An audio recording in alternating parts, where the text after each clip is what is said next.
Today on Vallo Vision News, an inside look at the 127th University's Founders Day celebration. Hear the inspirational words this year's keynote speaker gave the senior class.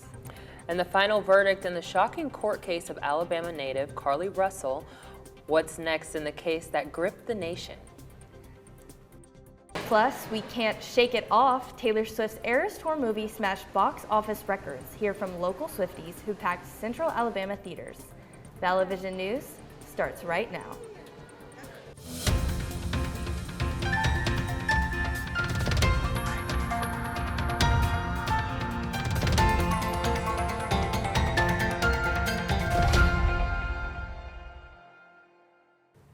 Hello and welcome to Vallo Vision News. I'm Cypris Wilkinson. And I'm Lydia Hendra. Thanks so much for watching. The University of Montevallo celebrated its birthday last week at its annual Founders Day celebration. Vallo Vision News reporter Steve Heyman was there and joins us in the studio with a look back at this year's ceremony. Steve? This year's Founders Day occurred 127 years to the day the UM opened back on October 12, 1896. That's when Alabama Girls Industrial School first opened its doors. Now, 127 years later, UM's faculty led the senior class from Main Quad into Palmer Auditorium. Founders Day is when seniors put on their graduation gowns for the first time and recite the Senior Pledge, which was led by the provost, Dr. Courtney Bentley. This year's keynote address was given by UM alum Julia Maloney from the class of 2013. Maloney is currently an attorney for the U.S. Department of Justice Antitrust Division. She spoke about her triumphs and challenges during a time at UM have shaped her life since graduating a decade ago. Many of you may be about to enter the workforce. Others may go on to achieve additional degrees. But whatever lays ahead of you, please remember, it doesn't matter if you win or lose. What matters is what you do next. And wherever you go, wherever that momentum may carry you, please remember, Montevallo will always be here for you. Following the keynote address, Dr. John Stewart presented Maloney with the President's Award. Another tradition of Founders Day was recognizing the students who found the crook. For the third year in a row, the Twisted Stick was found by Cole Swain, Rachel Johnson, and Lucy Frost Helms. This year, the crook had been hidden in Myrick Hall. The ceremony included recognizing this year's University Scholar, Dr. Elizabeth Richardson from Psychology, and the Faculty Service Award winner, Dr. Susan Kaplow. Several other awards were also presented. Congratulations to all of this year's winners. Well, Steve, how was it being a senior at your last Founders Day? It was amazing, honestly. You know, this is my third year here. I transferred here, and I've really just, I've been there every year, and it's really cool to be at the center of a tradition that you've seen and just actually experiencing it and being a part of. A little bit. Yeah, I don't know, really made me feel like a senior, you know. Really starting to set in. I graduated in May. Not all fully, but a little bit. That's great. Well, thanks, Steve. If you missed this year's Founders Day or want to rewatch the ceremony, you can find the live stream on the Montevallo For You channel on YouTube. The university also used Founders Day to dedicate the Allen and Lindsay Song Center for the Arts. The songs, along with the UM administrators, cut the ribbon on the steps outside the Song Center Thursday afternoon. Lindsay is a 2006 graduate of UM. After the dedication ceremony, the university launched the public phase of the Momentum Comprehensive Campaign. The $30 million campaign will prioritize student scholarships and support for faculty, academic programs, and capital projects. Allen and Lindsay Song announced the first leadership level gift of $1 million in support of scholarships to kick off the campaign. Registration is around the corner, so it's time to start thinking about what classes you'll need to take in 2024. The spring and summer schedule will be available to view online Tuesday, October 17th. Graduate students will be able to register starting on October 30th. Underclassmen will be able to start registering in November.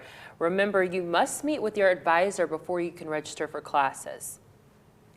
Also remember, Monday, October 23rd is the last day to drop classes for this semester. For more information on how to drop a class, visit montevallo.edu and search withdrawal.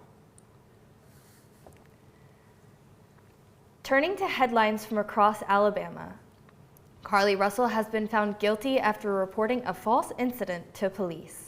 Russell called 911 in July about an abandoned toddler on I-459.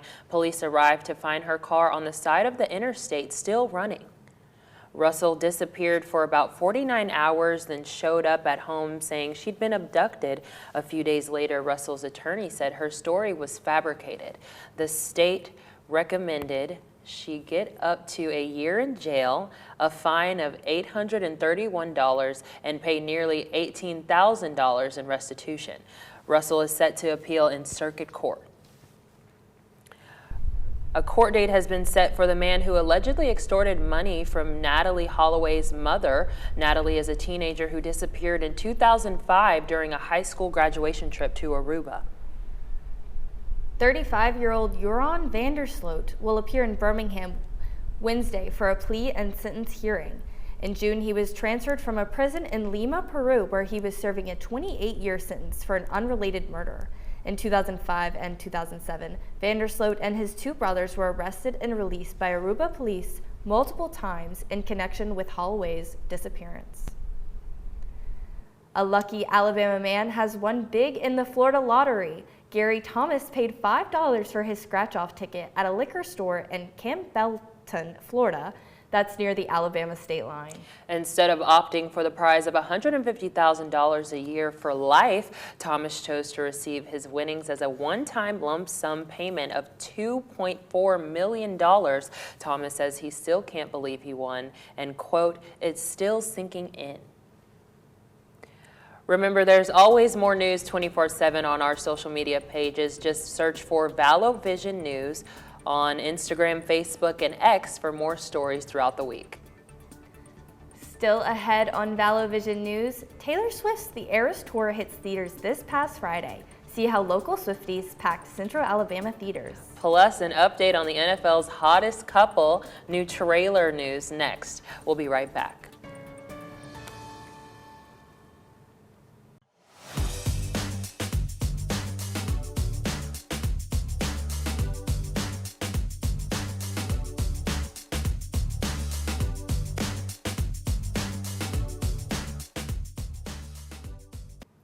Welcome back to Vallo Vision News. Israeli forces are amassing on the Gaza border ahead of a potential invasion into the Strip.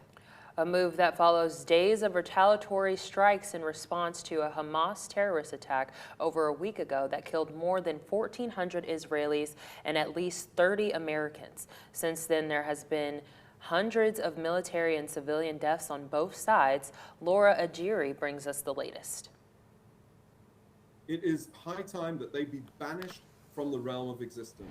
Israel Defense Forces are resolute in their objective as they ready for a massive ground operation against Hamas in Gaza.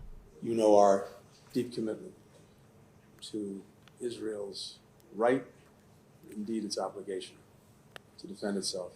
On several fronts, U.S. officials are threading the needle between American support for Israel's offensive and minimizing Palestinian civilian casualties. We all want to see the people of Gaza protected.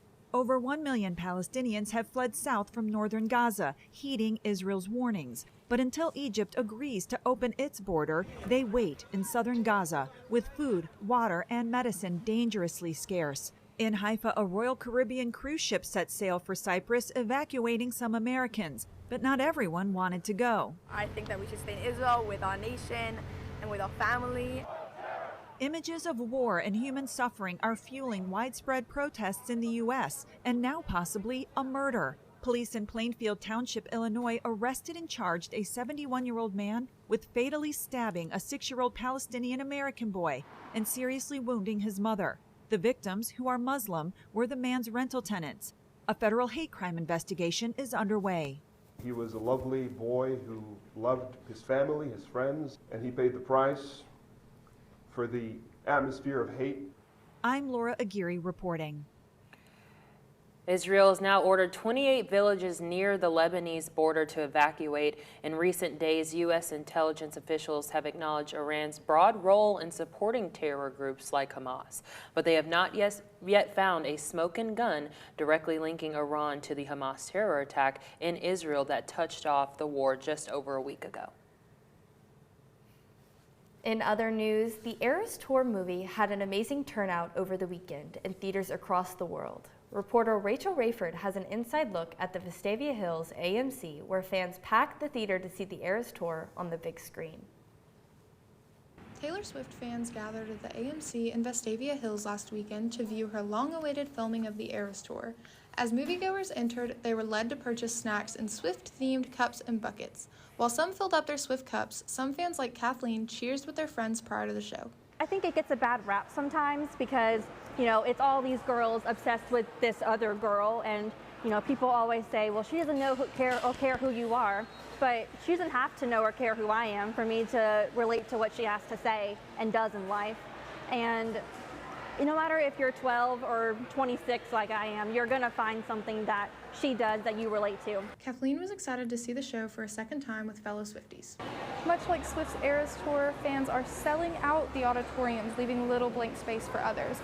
Prior to each show, fans are purchasing these popcorn buckets, popcorn tins, and so much other merch. They're also trading these friendship bracelets, just like Swift says in each song. Swifties young and old stormed the theater to sing alongside one another during the showings. This is Rachel Rayford reporting. The Eras Tour movie smashed box office records with a domestic box office total of $93 million for opening weekend. That makes it the second highest opening weekend for an October release in North America, behind 2019's Joker. And now it is time for our trailer update of the week. Okay, let's break this down. Let's break it down. I know you have all the information, so Yes. take it away. So, on October 12th, Okay. Taylor attended her third Chiefs game, and this time she was just with Kelsey's mother. She was seen with other people, but she was sitting next to Kelsey's mother. That's serious. Yes, and then 2 days later, they separately appeared on SNL, but then went to dinner after, and then they were at the SNL after party until 4 a.m., sources say. Okay, now Yes. that's a hard launch. It is.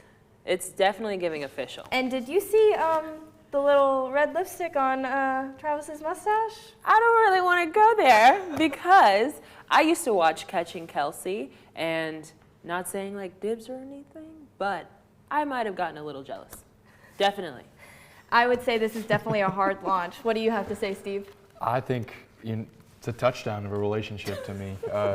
They both seem really happy. They both seem to be having fun. I think when it first started out, I was a little, the PR of it was a bit much for me. But those two crazy kids seem to be in love. Yeah, so they definitely do. I'm here for it.